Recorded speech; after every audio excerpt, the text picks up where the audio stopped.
make of the offense Monday night? Okay, sorry, I can't hear. What do you make of the offense Monday night? Oh, what do you make of the offense Monday night? We need to produce more points. That's the bottom line. We need to avoid these times where we've stalled, and we've talked about it throughout the course of the year. But to have those 3 and outs consecutively on drives really puts our defense in a bind. Really puts us behind the 8 ball with the time of possession as these games go on. So we're continuing to work hard and get better as an offense to extend these drives. When we need to run the ball in some of those situations, we got to be able to get positive plays out of it. And then when we need to execute on third down, these plays need to come to life, and we need to keep doing a better job of getting guys open and working in the rhythm of the plays and executing at a higher level on third down. I know, you didn't have many plays on Monday night, but 10 carries to the running backs is. Sure. Do you feel hamstrung in a sense not having Chris? I think I think I still feel terrible for Chris and the way it worked out for him, just the work he put in and type of shape he came in. But for us as a team and throughout the league, everyone's got to deal with injuries, and we got to be able to have that next man up approach. And for us, we talk about the number of plays and the number of runs. Well, for me, it comes back to when you have those 3 and outs, we just don't have enough plays to keep getting these runs going. And we're going to keep trying to work harder at extending those drives so that we can extend the amount of plays that we have within these drives, which is going to extend the amount of carries. And it all goes together. And right now we got to get out of that rut, and we got to get into a good complementary game and a full game like we're still working to do. What can Adrian Peterson do and bring to this offense? He came in and just you can see why he's one of the greatest of all time to play the position. Came right in, worked hard right from the start, right from the walkthroughs, in the meetings, treating it like he is in a new setting, so wanting to absorb and learn all the information. But a guy like him, he's been around. He's been around every type of play there is, every type of run there is. So he's able to pick things up very quickly, and just his positive vibe is really melted right into our culture here and the way that we approach every single day. What's the challenge? Oh, go ahead. What's the challenge, though, against the 49ers defenses? They're pretty good against the run the last few weeks in particular. Sure, they have such a great front. I know they've got a few injuries with those linebackers, but, they've been able to mix and match throughout the year, with moving Armstead inside or with Bosa doing a great job against the run and the pass. So really dealing with that front seven, really being able to attack those guys and play behind our pads, play with great leverage throughout the course of the game, I think is a big challenge for us and something we're striving to do. Are you game planning for Peterson to play with them? Yeah, whichever backs end up kind of rolling in there, he's jumped right in and taking carries. We've spread out the carries throughout those guys, whether it's Rashad, Travis Homer, DJ, and now with Peterson in there as well, just getting all those guys. And Chad Morton's done a tremendous job of continuing like we've done all year to get everybody touches. So with how it plays out on Sunday, everyone's ready to go. Russell Wilson mentioned again today how up-tempo and how successful up-tempo has been for him in the offense. We've heard this now for 6 years in a row. This has been an ongoing thing about up-tempo. Sure. How hamstrung are you to try to go up-tempo when you're getting 46 plays a game? Yeah, I think that's the biggest thing that's hurt us from being able to run more up-tempo plays. You look at our touchdown drive early in the game where we're able to press the tempo some there, and then when you look at the 3 and outs, you're really not able to press the tempo of a drive when you're going 3 and out because you're not efficient, you're not ready to get into the flow or the rhythm of a drive.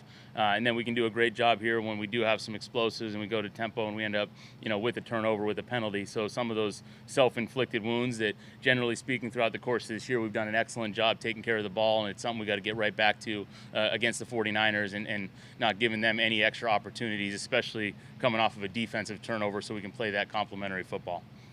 How does it typically work? Like, will you and Russ talk on the sideline before a drive and say, hey, this is an opportunity to do it, or does Russ do it when he like when does it happen?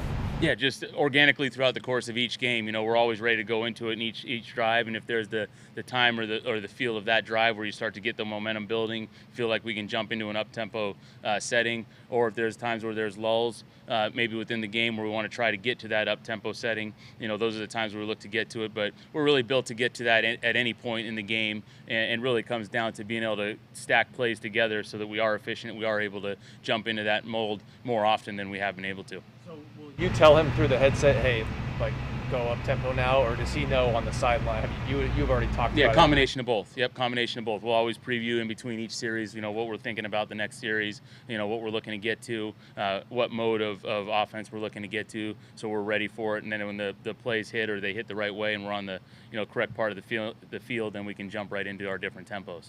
How much does subbing play into that as well? Yeah, it plays into it every now and then, and the one thing that's a little bit unique in the NFL too, if the ball goes out of bounds on our sidelines, the officials have a tendency to stop the play, which happen to us every now and then. So the subs can happen, whether it's on our sideline or whether it's a receiver that was way down the field having to come out. So it does slow it down every now and then, but it doesn't necessarily inhibit our ability to get right to the line of scrimmage. Kind of diagnose what's happening. The ref might stand over the ball for a count, but we can still be able to play there and wait till the subs are under control and play ball from there. What can you do that you haven't implemented yet defensively? I think the biggest thing is us executing and being great with the fundamentals. I think it always goes back to that. I know I really believe in our process. Our players do too. We've had great meetings. We've had great practice. And for us, coming down to really executing the fundamentals of our system, down in and down out, that's going to be a critical factor of us getting over the hump and getting out of some of the slumps that we've been in. How do you think the run blocking hasn't been where you guys hope it will be this year? Yeah, I think it's come on in flashes. There's been first halves where it's been really good, and that's where I go back to, in the second half of this past game, those critical scenarios where we need to be able to run the ball, we need to start being able to build some time of possession. Whether it's hitting a block a little bit different or the back, hitting the hole just a little bit off. Some of those things. There's been a lot of different factors. It's no different than in some of the stuff we've talked in the past with protection. There's been a lot of different variables that have led to that. So in my mind, we talk about schemes and different things, coming back to fundamentals and being great with our assignments, with our fundamentals, especially in those second halves, that'll translate into those good, efficient runs as we get going. What do you think of Kyle at left guard? I thought he did an admirable job, especially against those guys inside. They have tremendous players inside with Washington, and he did a good job. Knew his assignments, knew where to be, and really battled through some things throughout the game. Where do you see going on most wrong for Russell Wilson right now? I think just getting back in his rhythm. I think he's seeing the field really well. Just getting back into his rhythm. He had some time off, obviously, with the injury, coming back in, and he's a guy that's going to work hard and do everything he can to put himself into the position where he knows he can be, and that's what he's continued to do this week. And I think just him, our job as coaches and his job as the players, keep working at his fundamentals and also, bringing himself back into, that rhythm where he's feeling great throughout the course of the game.